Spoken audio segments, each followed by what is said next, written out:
Messenger কিভাবে offline করে, মানে আপনি যদি আর কি অনলাইনে আসেন ফেসবুকে, তাহলে কিন্তু কেউ বুঝতে পারবে না যে আপনি অনলাইনে এসেছিলেন। তো এর জন্য আপনাকে কী করতে হবে, এটাকে অফ করতে হবে।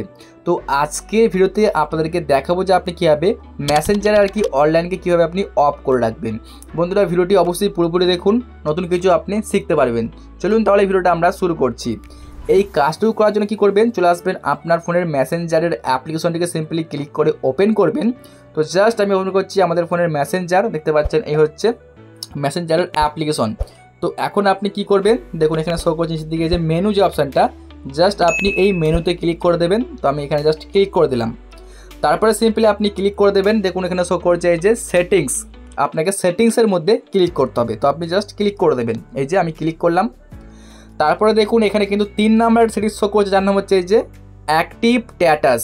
আপনাকে এখানে একবার ক্লিক করতে হবে, তো আপনি ক্লিক করে দেবেন। ওকে, তারপরে আপনি সিম্পলি এটাকে এখান থেকে দেখতে পাচ্ছেন এই যে এটা অন থাকলে আপনি এটাকে অফ করে দেবেন। জাস্ট আমি এখানে ক্লিক করে এই যে দেখতে পাচ্ছেন অফ করলাম।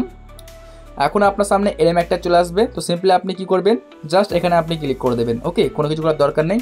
ফাইনালি কিন্তু আপনার এটা অফ হয়ে গেল। তো এভাবেই কিন্তু আপনি মেসেঞ্জারে কিন্তু অফলাইন থাকতে পারবেন। আপনি যদি অনলাইনেও আসেন, কেউ কিন্তু বুঝতে পারবে না যে আপনি অনলাইনে আছেন। বন্ধুরা, এভাবেই কিন্তু এটাকে অফ করতে হয়। যদি ভিডিওটা দেখে একটু হেল্প হয়ে থাকে তো লাইক করে চ্যানেলটিকে সাবস্ক্রাইব করবেন, এরকমই আরও নতুন নতুন হেল্পফুল ভিডিওগুলো সবার আগে দেখার জন্য।